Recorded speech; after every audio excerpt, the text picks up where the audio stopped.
Om Vakratunda Om Vakratunda Mahakaya Mahakaya Surya Koti Suryakoti Samaprabha Samaprabha Nirvignam Nirvignam Kurume Deva Gurumedeva Sarva Sarvakaryeshu Karyeshu Sarvada Sarvadam Saraswati Saraswati Namastubhyam Namastubhyam Varade Varade Kamarupini Kamarubini Vidyarambham Vidyarambam Karishyami Karishyami Siddhir Bhavatu Siddhir Me Bhavatu Me Sada Sada Gurur Guru Brahma Brahma Gurur Guru Vishnu Vishnu Gurur Guru Deva Deva Maheshwaraha Maheshwaraha Guru Guru Sakshat Sakshat Param Param Brahma Brahma Tasmai Shri Tasmai Gurave Shri Gurave Namaha Namaha Om Om Sahana Sahana Bhavatu Bhavatu Sahano Sahana Bhunaktu Bhunaktu Sahaviryam Sahaviryam Karavavahe Karavavahe Tejasvinavadhitamastu ma Tejasvinavadhitamastu ma Vidvishavahe vidvishavahe Om Shanti Shanti Shanti Shanti Shanti Om Shri Paramatmane Namaha Om Shri Paramatmane Namaha Atha Shashtodhyayah Atha Shashtodhyayaha. Now the sixth chapter starts. Introduction to the sixth chapter. Sixth chapter is called Dhyana Yoga. Otherwise called Atma Siyama Yoga, Dhyanam, meditation. The topic of the next chapter, the sixth chapter, fifth chapter being over, therefore next chapter, sixth chapter is Dhyanam, meditation. Dhyanam, that is derived from the Dhatu Dhyai. Dhyanam means the act of meditation. Meditation as an act to achieve meditation. Meditation, meditate is a verb, but meditation cannot be done. It happens. So, but it has to be practiced. That's why act of meditation. I meditate means I try to meditate. I try to focus because meditation happens. Therefore, the action involved in preparing the mind, focusing the mind on the object of meditation, all this comes under the act of meditation, dhyanam. And by that, dhyanam happens. Dhyanam is a stage where the mind is absorbed in the object of meditation, dhyaya vastu. Thus, dhyanam is a sadhanam, it's a means for gaining moksha. How can dhyanam be a? You have to interpret what dhyanam is. If it is nididhyasanam also dhyanam. And meditation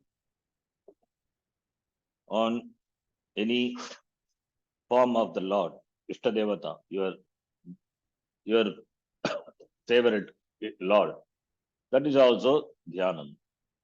So if it is nididhyasanam, then we call contemplation. That is also dhyanam. That is by one gains moksha, one gains clarity of vision, jnanam, apratibadda jnanam, jnanam without any obstruction. That is nididhyasanam.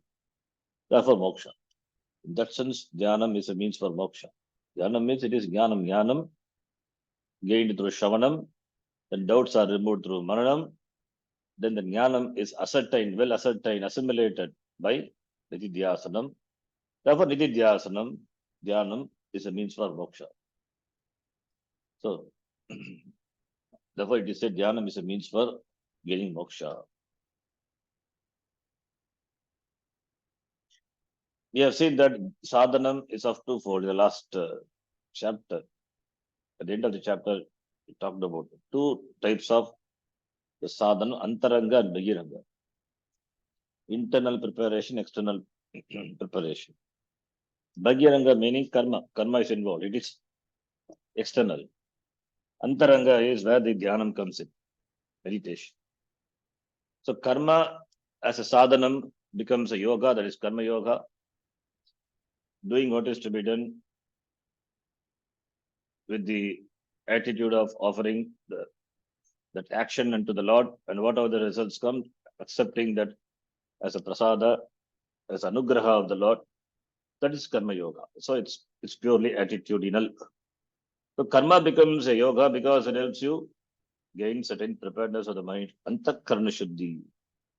Antakarna shuddhi, the preparation, the mind should be relatively free from raga dvesha. That mind is required for the jnana. Therefore, that enables you to gain the knowledge that is moksha. So therefore, karma yoga is nothing but following the duties. Anushtanam, karma anushtanam, panchamaha yajna, etc. This comes under karma yoga. It is a bhagiranga sadhana, external means. Whereas dhyanam is purely internal, antaranga sadhanam. And meditation is an action, that is also action. Karma is an action, meditation also action. Karma as an action involves body, of course, the body, the sharira, and indriyani, etc. Whereas mind, meditation, the mind is involved. It's also an action, manasam karma. Karma can be kaika, vachika, manasa. As kaika, vachika, it is bhagiranga sadhana. At manasika, it is antaranga sadhana. All are karma only. Upasana also karma. Meditation also is a karma. It's an action. So it's an action purely born of the mind, out of the mind. In fact, every action is born in the mind only. So mind only, everything is born, and it is expressed through body, mind, senses, etc. So, but it doesn't necessarily remain in the mind. For example, the act of speaking. You want to say something that is born in the mind and is expressed through the mouth. Born of the mind, the words are all formed in the mind, what to tell, how to tell, when to tell, and then are then expressed through the organ of speech, the mouth. Although all forms of action, they emanate from the mind alone, but they don't stop there. Some may stop, some may not stop there. They don't stop there. If it stops there, then it is not converted into physical action. They may manifest to the various means of expression, but in dhyanam, the activity is born of the mind and remains in the mind. Therefore, it is purely mental action. Therefore, it is antaranga. Manasa vyapara. Vyapara meaning transaction.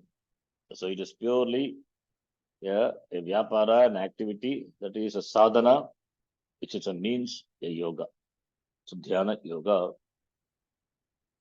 So manasa vyapara. It's an action of the mind. Any worry is also mental activity. You think that is also an activity, worry.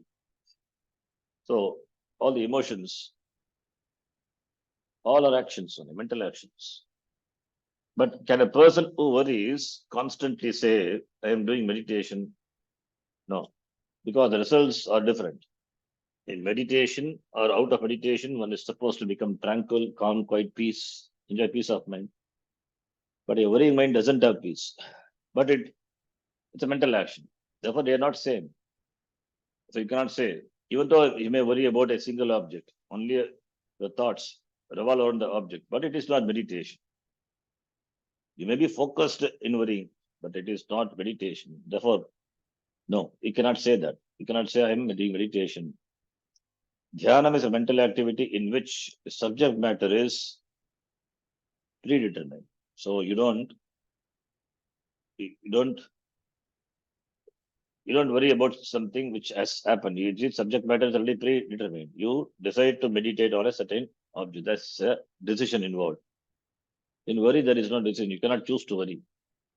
You worry because something has happened, therefore you worry. It is natural. Therefore, dhyana is an activity, vyapara, whose subject matter is Ishvara, Sagunam Brahma. Here is Sagunam Brahma, because meditation, therefore Sagunam Brahma. If it is Nirgunam Brahma, then it becomes contemplation, Vichara, Nididhyasana. So here Sagunam Brahma Vishaya Manasa Vyaparaha Dhyanam. focusing the mind on the Saguna Brahma, Brahma with attributes, forms, that is called Dhyanam. Saguna Brahma Manasa Vyaparaha, Manasa Vyaparaha Dhyanam. And the thoughts are only pertaining to the Saguna Brahma. Saguna Brahma is Ishvara with the form. It could be a deity, any deity, Rama, Krishna, Shiva, Devi, Saguna Brahma. Or it could be a sound also, Om, Ita Omkaraha. That is very famous. Alambanam is support for meditation in the Shastram, in the Gita also. That was Saguna Brahma Manasa Vyapara. This is one definition of meditation. Saguna Brahma means Brahma is Brahma is limitless. The limitless Brahma, Satyam Jnana Manantam Brahma, which is Ishvara, the cause of the world, Jagat, that is meditated upon, that is endowed, that is with attributes, it is meditated upon. Sagunam Brahma. Saguna Brahma Manasa Vyaparaha. So therefore, Saguna Brahma is the subject, the object for mental activity called meditation. So if the object of meditation, the object of the mental activity, the deliberate mental activity, that is deliberation involved, it is not just it happens. Therefore, that is called Dhyanam. Saguna Brahma is the object of mental action. That is meditation. Suppose I think of Saguna Brahma for half a minute. Every morning at 9 o'clock and then again at 12 o'clock and for another half a minute. Is this dhyana? It is a mental activity, no doubt. I think of the Lord for half a minute. And then the thought goes away. But even though this thinking occurs in the mind and resolves there, it is not dhyana. Why? Because the mental activity, the manasa vyapara, called dhyanam, is defined still further as a mental activity where all the thoughts other than those concerning the chosen objects are removed. So sajatya vritti. Sajatya vritti means similar thoughts. Vijatya vritti is dissimilar thoughts. So therefore vijatiya pratyaya. Pratyaya means thoughts. Vijatiya pratyaya anantarita rahita. Sajatya vritti pravagaha dhyanam. This is another definition of dhyanam. Vijatiya pratyaya means dissimilar thoughts. The mind thinks of the mind, all the thoughts, different thoughts occur. One of the thoughts is that Saguna Brahma. That is not meditation. That is meditation where that is when or where all the other dissimilar thoughts are about. The mind is only on the chosen object, only when the mind is on Saguna Brahma. So therefore, where all the thoughts other than those concerning the chosen object, the Dhyaya Vastu, Saguna Brahma are removed. And only those concerning the chosen object flow for a length of time. For a certain length of time. Not for just half a minute. Can be half a minute also, but it should be for a length of time. Sajatiya pratyaya pravaha. Then that is dhyana. So first definition is Saguna Brahma Manasa Vyaparaha. Second one is Vijatiya pratyaya Alantarita Sajatiya vritti pravagaha. Second definition. Vijatiya, jati means species. Vijatiya means referring to the objects of external objects that are different, that are other than the one chosen for meditation. Pratyaya meaning thought, vritti. Pratyaya means thought, vritti. Yoga chitta vritti nirodha. That is the definition of chitta vritti nirodha, yoga. So pratyaya, the thought. Vijatiya pratyaya means thought other than the chosen object of meditation, other than the one chosen. In other words, other than the Saguram Brahma. So Sajatiya, Vijatiya, Vijatiya pratyaya rahita. Rahita means without. Rahita. Or Anantarita, another word also is Anantarita. So when there are no other thoughts other than the Saguram Brahma, the chosen object of meditation, then all of them having been removed, there is a flow. There is a pravaha. Pravaha means flow, like the river flows. There's a thought flow. Flow of thoughts of the chosen vritti pravaha, the chosen thought. That's a sajatiya vrittaya pravaha. There is flow of similar thoughts. Thoughts which are connected to the chosen object, chosen thing, Jagara Brahma. When the Vijatiyas are removed, when the Vijatiya pratyas are removed, when the Sajatiyas pratyas are allowed to flow for a length of time, then that action, ongoing mental activity, is called meditation. That is doing meditation. Doing meditation is an end to meditation, leads to meditation. Therefore, dhyanam is definitely an action which is a mental activity, action on the part of the mind, manasam karma, the object of meditation being saguram brahma. So there you choose an object. There is a choice, is a deliberate choice. Whereas in worry and all, there is no choice. You helplessly worry.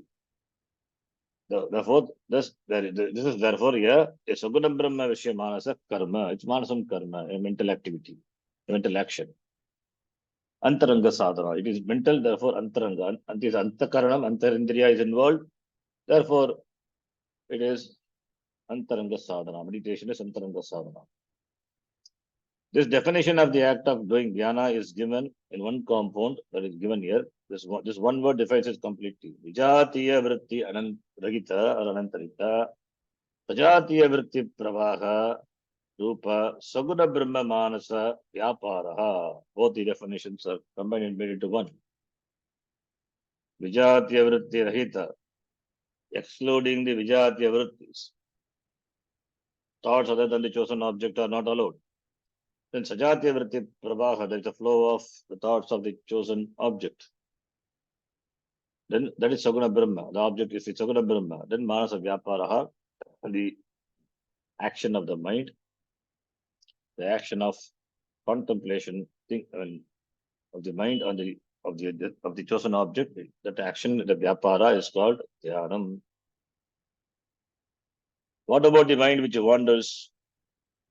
When we try to focus, the mind naturally wanders. That is also a part of meditation. Another aspect of dhyana you must know, because this one is generally not understood, therefore there is a irritation or a dejection happens for the people who meditate. Another aspect of dhyanam that you must know is that when the mind moves away from the object of meditation, it should be brought back to the object of meditation. It is natural for the mind to move away from the object of meditation. That is how the mind is. So therefore, whenever mind goes away, it has to be brought back. Yato nischarati, the Gita itself, here, the chapter itself, we will see. Yato nischarati. Whenever the mind goes away, moves away. Sharanam, the mind, tendency of the mind is to move away. Move away from what? Move away from the object of the meditation. Then what to do? Tatasattva niyamyetata. You have to bring it back to the object of meditation. So that is also the part of meditation. Therefore, wandering mind also, it's a part of meditation. It's a natural, therefore, that is also a part of meditation. Therefore, one need not feel dejected or carried away by the worry. The mind wanders. It's natural for the mind to wander. So this bringing it back is a part of meditation. That is a lakshana of dhyana. So when meditation itself is defined so, then there is a relief. Mind wanders. So it is natural. Therefore, with regard to the wandering of the mind, I have no control. But with regard to bringing it back, I have, and that is within my fold. I can be conscious and bring it back. That depends purely on the meditator. So this bringing it back is a part of meditation, the lakshanam of dhyanam. It is not going away from dhyanam as you may think. Many times people say to me, Swamiji, when I meditate, my mind goes away. Going away is not a distraction to meditation. In fact, it is a part of meditation. In fact, thinking that it is a problem is a problem.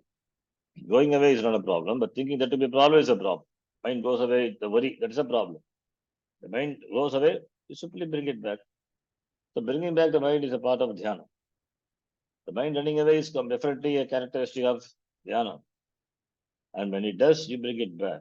You be alert to bring it back. If the mind doesn't run away at all, that is what is expected finally. That is called samadhi. The focused mind. The mind is focused on the no, the difference of the meditation and contemplation. What's the difference? Already we said meditation is Saguna Brahma, Manasa Vyapara. Contemplation is Nirguna Brahma, Manasa Vyapara. Contemplating on the words of the Shastram. Contemplation is Nididhyasanam, which presupposes Shravanam and Mananam. So that is the difference.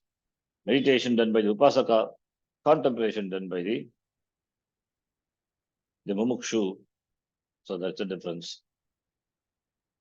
And also, the result also varies. Upasaka meditating the whole life because of his upasana, palam, and it is yoga bala. He gains moksha, which is karma mukti, going to Brahmaloka and gain moksha. Whereas mumukshu, he becomes free here itself, living here itself. Jivan muktaha bhavati. So there is a difference. The result also there is a difference. So let us read this. The difference between meditation and contemplation. When the Vijatiya vrittis come, we turn away from them and return to the object of meditation, Saguna Brahma, Ishtadevata. This is dhyana. So whenever Vijatiya vritti comes, whenever mind goes away, we have to bring it back to the object of meditation. The other is the mental activity involved when the object of meditation is Brahma with no attributes. So Brahma with attributes, Sagunam Brahma. Brahma without attributes is Nirgunam Brahma. So therefore, Nirguna Brahma Vishaya Manasa Vyaparaha. Saguna Brahma Manasa Vyapara is Dhyanam. What about Nirgunam Brahma Vishaya Manasa Vyaparaha? So where Saguna Brahma is substituted by Nirgunam Brahma, that is called contemplation. Otherwise, Nididhyasanam. It is an anga of the Jnana Sadhanam, Shravanam, Mananam, Nididhyasanam, translated as contemplation. This mental activity is called contemplation, Nididhyasanam. So this chapter, what does it talk about? It talks about, in general, we can take Dhyanam. Many things are common. The Antaranga Sadhana, preparation of the mind, is common. Preparing the asana and dhyana, everything they are common. Only the dhyanam, the Geya Vastu change is different. One is Upasaka, other one is a Mumukshu. Both the dhyanam and nididhyasanam are therefore are manasa vyapara only, mental activities. The former, that is in the dhyanam, that is Saguna Brahma, and the latter that is Nirguna Brahma. Meaning Swarupa Dhyana, meditating on the Swarupa of one's Atma, contemplating on the truth of Brahma. In this Nididhyasanam, you may contemplate on certain words or statements such as I am the whole, Aham Purnaha, Aham Brahmasmi, or my nature is nothing other than existence, consciousness, limitlessness, Aham Satyam, Jnanam Ananta, Swarupaha, iti. This is contemplation. Seeing the meaning of the words to be oneself. This contemplation implies thought because you bring up a word and you see the meaning and the meaning as you. Therefore, that is manasa vyapara, mental activity. At the same time, this is different from mental activity involved in Saguna Brahma Dhyanam, manasa vyapara, which is why it is called contemplation rather than meditation. That is why Nirguna Brahma Manasa Vyapara is called contemplation, Vidyasanam, and Saguna Brahma Manasa Vyapara is called meditation, Dhyanam. The topic of contemplation is therefore whether meditation or contemplation. Therefore, this is preceded by all types of meditations or internal means, antaranga sadhana, for gaining moksha. Therefore, any prayerful meditation, which is Saguna Brahma Manasa Vyapara, and Nididhyasana, which takes a form of applied contemplation, should be taken as dhyanam. So, for both are dhyanam only, Manasa Vyapara. So, therefore, the dhyanam discussed in the 6th chapter, immediately after Bhagavan talked about sannyasa, is mainly what type of sadhanam after sannyasa? Is it Nirguna Brahma Manasa Vyapara or Saguna Brahma Manasa Vyapara? What type of dhyanam? Sorry, not sannyasa. What type of dhyanam? It is Nirguna Brahma Dhyana because it is talked about after sannyasa. Therefore, it is Nididhyasanam. That we shall see as we proceed. So, therefore, for a sannyasi, Nirguna Brahma Dhyanam. Sannyasi or a mumukshu. A mumukshu need not be a sannyasi, could be a grasta also, karma yogi also. So, for him, Nirguna Brahma Dhyanam. Whereas for Upasaka, Saguna Brahma Dhyanam. So, if it is Nirguna Brahma Dhyanam, then it is called Nididhyasanam. Saguna Brahma Dhyanam, it is meditation. Now, the chapter begins the question with the praise of Bhagavan. Bhagavan praises Karma Yogi. Let us read 6th chapter, 1st shloka. Shri Bhagavanuvacha Shri Bhagavanuvacha Anashita karma phalam karyam karma karoti yaha Anashita karma phalam karyam karma karoti yaha sasanyasi cha yogi cha na niragnir na chakriyah Sasanyasi cha yogi cha na niragni na cha kriyaha. Yeah, there is a syllogism with Nyaya. That is Ninda, Nahi Ninda Nyaya. It is not to, it is not to uh, it is not to looked upon the sannyasa, but to praise karma yoga, and therefore the karma yogi. Yet some comparison. Yogi is greater ultimate. Not therefore it's called Nahi Ninda Nyaya. The intention is not to criticize the sannyasa or sannyasis, but to praise the yoga. This is you will see in many places handled in presented in the Shastram. Even Swami Vivekananda in his lecture, he handled this seen in his lecture. Talking about one thing, wanting to emphasize that. So he will put down other things. So that is a method. It's not to, it is not for, it is not to, the intention is not to put down other things. It is to praise one thing, to make make a thing, the subject matter, which is presented. So therefore, to praise the given subject matter at the cost of others. That's a technique. That's a nyaya. It is adopted. So here also same thing. It's called Nahi Ninda Nyaya. So yes, he says, yogi and the sannyasi. Anashita karma palam karyam karma karotiyaha sasannyasi cha yogi cha nandiragni nachakriyaha. Who is a sannyasi?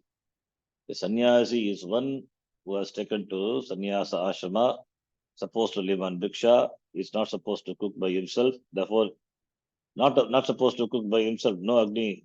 And similarly, Agni karma also not there because he is sannyasi. He has given up all karma, the Vedic karma, as well as Lokika, the responsibilities, the role playing, he has given up. So therefore he is not eligible for doing any Agni karma, the yajna, etc. That's why he is not supposed to cook also. That's why he takes bhiksha and lives. It's called Nani Ragnihi. Nani Ragnihi is the word referring to sannyasi. And therefore there is no action, no the Vedika and other the actions involved. Therefore he is Akriyaha, the one who doesn't perform action. Because he has given up. He has given up Grastha or whatever the ashrama and taken to sannyasa. So the actions what he has been doing, that he has given up. Nityanaimittika karma he has given up. This is sannyasi. Now, here he says, that person is really a sannyasi and a yogi also, who who performs karma without being attached to the results of karma, that person is really a sannyasi. That person is a sannyasi and he is a yogi. It means not that just the person who has given up Agni, who has given up karma, not that person. This person, a yogi, who has given up, who has not given up karma, but he does karma, but not attaching himself to the results of action. That person is a sannyasi. Iti. A praise. The karma yogi is praised. The karma yogi is praised in the praising the karma yogi because the intention here is karma yogi should be praised. Therefore, jnana yogi is put down. Not that jnana yogi, not the sannyasi is not the sannyasi is inferior. That is not the idea. That is not the thing which is conveyed by Nahi Ninda Nyaya. The thing is praised at the cost of other things. Other things doesn't mean they are all inferior. That is not the intention.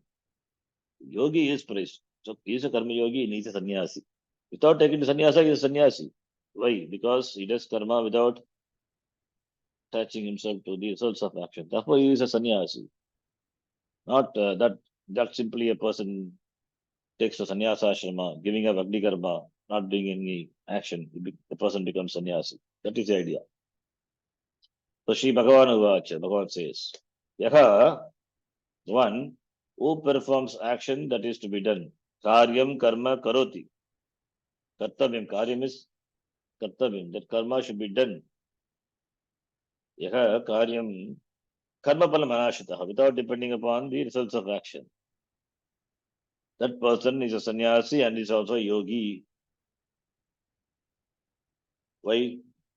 Not in the because that person is sannyasi, not because the person is yes done karma, he does karma, doesn't bother about the result without depending on the result.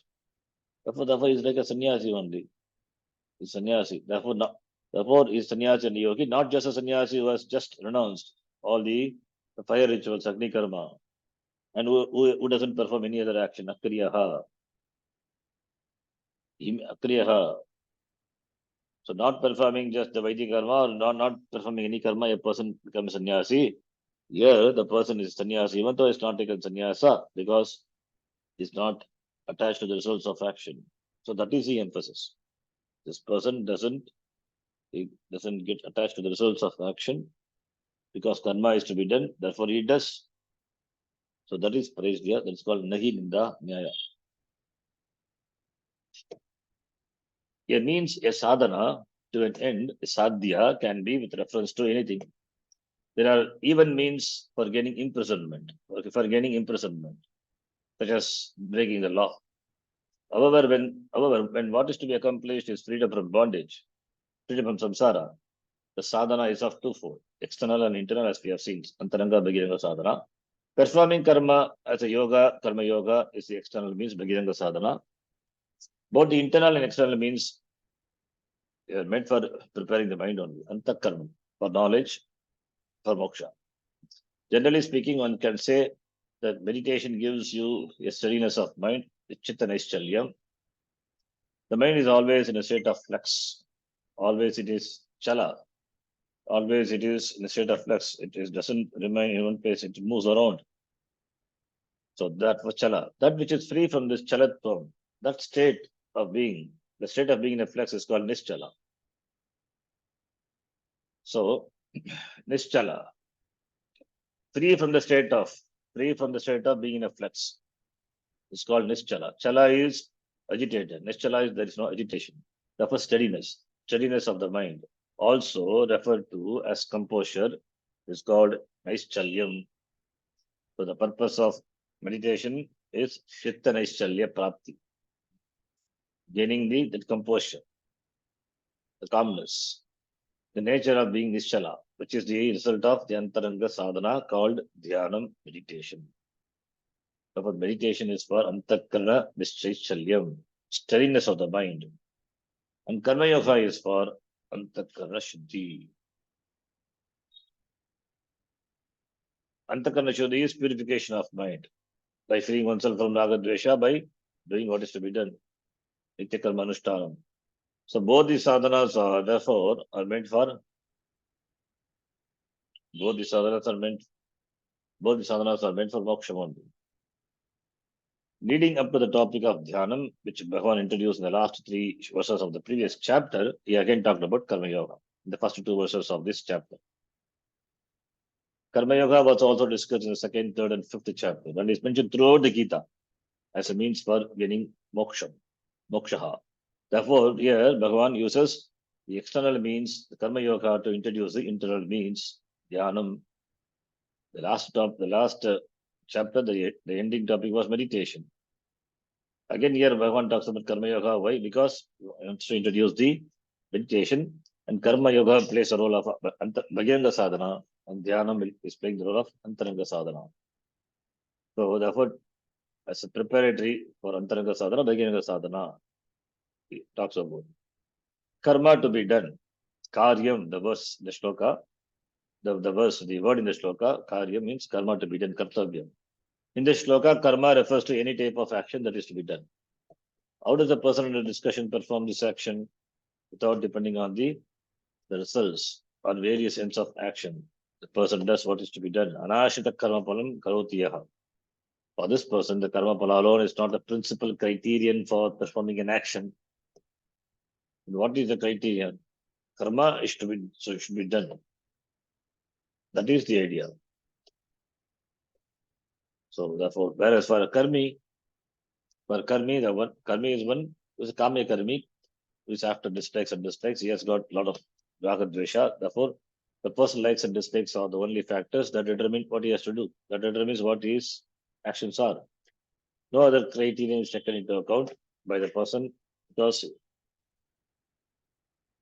he has raga dvesha that must be fulfilled. The person is a go-getter and always busy trying to accomplish this or that.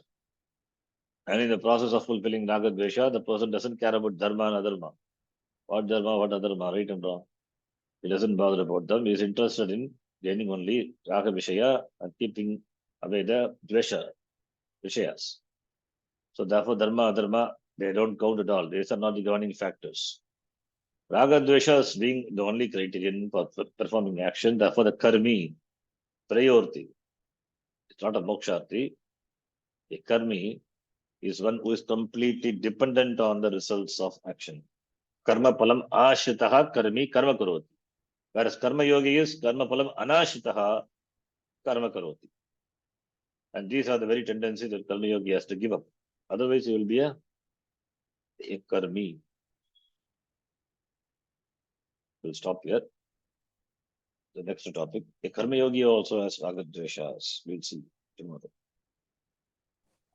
Om Purnamadah Purnamidam Purnat Purnamadachyate Purnasya Purnamadaya Purnameva Vasishyate. Om Shanti Shanti Shanti. Hari Shri Gurubhyo Namaha. Hari Om. Dhanyavadaha.